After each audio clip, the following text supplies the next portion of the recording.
more than a month tayong hindi nakapag-vlog. Bibili ka dito. Sabi ka. Ayan, at si Sedi, sobrang excited, ang likot-likot dahil sabi niya, Mami, aba, mag-vlog pa pala tayo.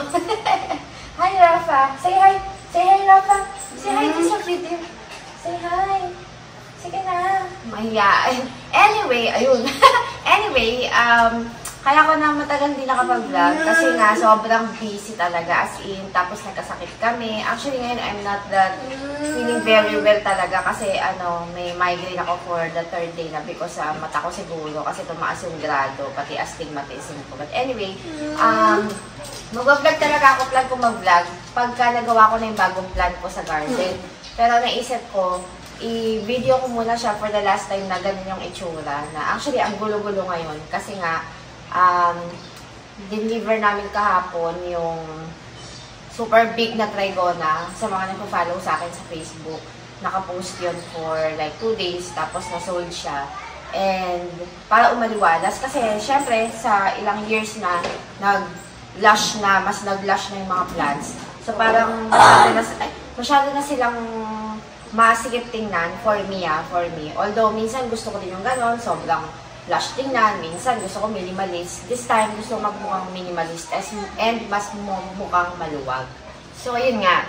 May bago akong plan. Hindi naman super parang like before na talagang ang laki ng changes na inalis ko lahat ng shelves. Although sa hindi nakakaalam wala na akong shelves. Isa na lang na maliit. And ngayon medyo yun nga. Target ko is magmukhang minimalist. Parang ganun. That's why nagla-let go ako ng nagla-let go ako ng mga plants, parang ganon. Kasi gusto ko nga lumuwag tingnan. So, pupunta na tayo doon para mapakita ko sa inyo yung sitwasyon today na napaka-gulo. So, ayan nga, ang gulo-gulo. Dito yung space, ayun o, ganyan kalaki yung trigona na yun na naalis. Sobrang laki. Nung una, ito yung binibenta ko. Kaso naisip ko yung malaki na lang. And sobrang bigat talaga. Lumabas na ang mga chismis. Pero matatakpan din yan. Hindi na ako nag-ayos kasi mamaya darating na yung mga bagong cement pots ko na malalaki na in-order. Kasi gusto ko magmukhang parang plant box style. Medyo basta parang ganon. Sedi! Sedi! Ayan, si Sedi papagupitan ng kuko. Nagsara kasi yung pinapagupitan niya, pinapagruman niya for so many years. And wala nang pet grooming shop dito malapit sa village. So naghahanap pa kami kaya hindi naman namin siya magupitan ng kuko. Nagagalit pag kami na. Dati nagugupitan ng kuko yan kaya ganyan yung nails niya sa mga naka-notice. So,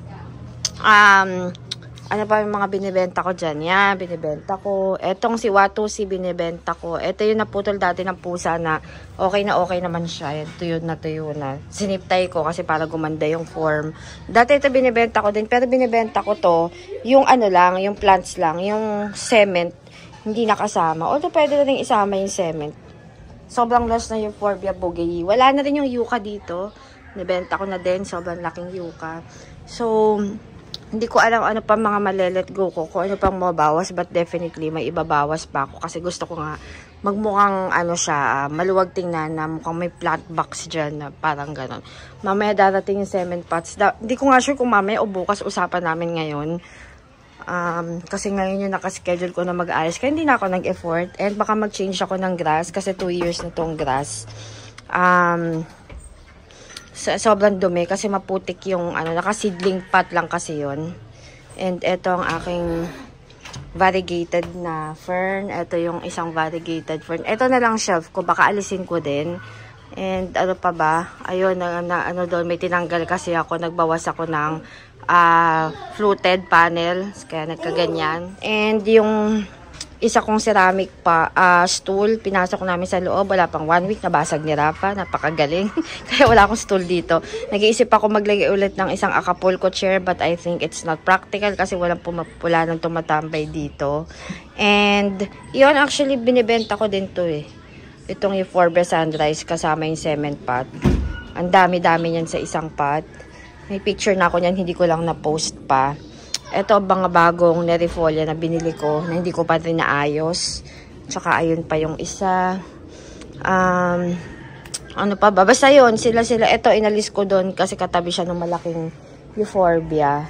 Etong si Watusi, ilalet go ko na tong isa. Ang pangit lang ng pot niya kasi pininturahan ko tapos naisip ko ayoko. Basta Kaya nakaganyan. Pero linis lang naman yan. Gaganda-ganda na rin yan. Ang ganda-ganda sana nito. Kaso hindi ko alam saan siya ilalagay. So sabi ko, sige, let go na tong isang Watusi.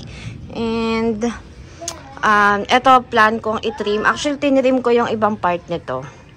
Itong yuca, kasi masyado siyang lush. Tinrim ko siya. Plano ko siyang itrim para magmukhang parang bonsai style. Parang ganun. Ititrim ko pa. Ang taas kasi, hindi ko abot. Etong fire stick or pencil. Hindi ko alam kung pencil. Actually, fire stick to eh.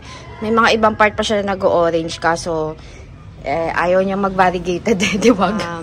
Nabenta ko din yung isa niyan na lush. Ito, hindi ko na ito ibibenta kasi baka siya na dyan. Ayan o, anong gulo-gulo. Hindi na ako nag-effort mag-ayos kasi alam ko maguguluhan din. Yun nga, papalitan ko yung grass pero yung paganong style na parang walang cut.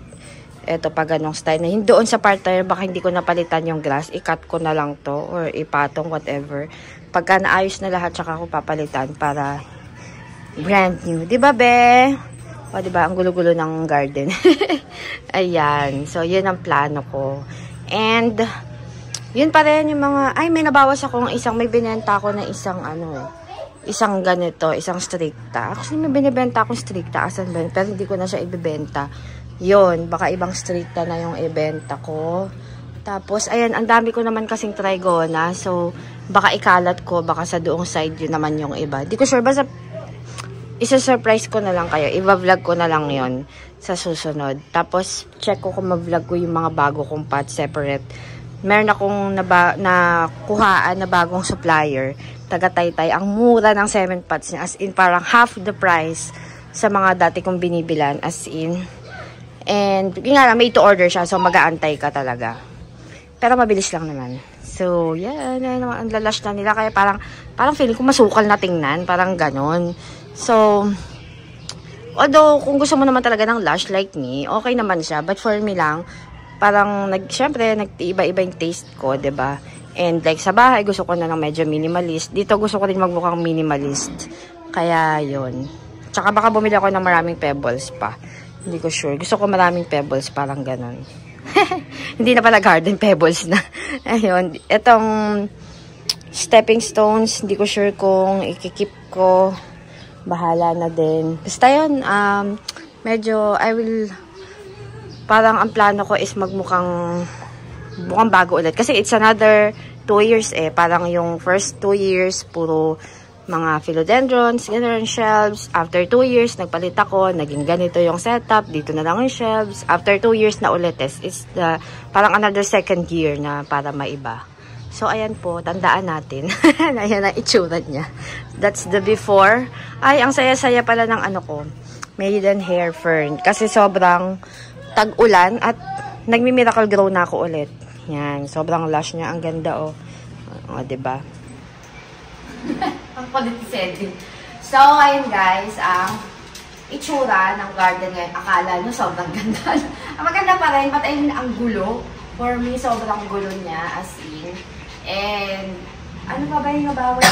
Sa likod, yung sabi ko na ginagawa kong mini garden doon, inalis ko, isang yuka na lang nandun. Kasi, ang naisip, may binago ko dito sa dining. Mag-vlog ko na lang ng separate vlog yung pagbabago dito sa loob ng bahay. Hindi naman ganun kalaki pagbabago, but yung basta, sa next vlog na lang. Parang feeling ko, ang dami kong gusto sabihin. Kasi parang feeling ko, ang dami nangyari sa more than a month. But, syempre, this vlog is about the garden. So, for sure, next vlog is yung sa cement pots. Then, next vlog is yung naayos na, sana maayos namin this week. Kasi this week lang yung medyo maluwag ang aking schedule dahil wala na talaga Sabado, Linggo sa akin, puro Monday. Puro work. Kaya minamigrate ako for the 3rd day na kasi yung sukat ng, yung grado ng mata ko is tumaas, pati astigmatism ko is nag-times 2. Baka mamaya ko pa makuha yung bagong eyeglasses ko. Hindi naman ako nag-eyeglasses kapag naggagawa ng accessories. Kasi pag malapit nga or nagsi-cellphone, masakit ang mata ko pagka nakasalamin. Parang nag-blur, parang gano'n. Pag malayo lang, parang gano'n. So, yun. Diba, Ben? Sana makanta kami ng open na pet grooming shop kasi ang haba lang ng nails ng lola mo. Di ba, Rafa? O, say bye-bye na. So, ayun guys, thank you so much. And sa mga nakabakasyon dyan, di wow sa inyo. Pero kami, hindi kasi kami talaga mahilig mag out of town, whatever, ganyan. Usually, parang once or twice a month, twice a year, mga ganun na kami mag out of town. Talagang masaya lang kami sa bahay lang, ganyan, food trip, whatever. So, sa mga nakabakasyon dyan, di congratulations! So, masaya sa itsura ko, parang feeling ko bang nabangag ako kasi naka-plug talaga sa akin kagabi, mag-vlog ako today, naka-note pa yan sa messenger ko. But, sabi nga ng husband ko, mag-vlog ka, masakit na ng ulo mo. Parang feeling ko, punong-puno na yung utak ko nang sasabihin. So, tsaka sayang yung itsura ng garden na magulo kasi mamayang hapon, dumating yung 7 pots or hindi, mag-start na ako mag-ayos-ayos. Para pagdating ng 7 pots, konti na lang gagawin ko. Di ba, be? Hindi ako mabugbog sa dami ng gagawin. So, guys, thank you so much and happy long weekend. Bye-bye!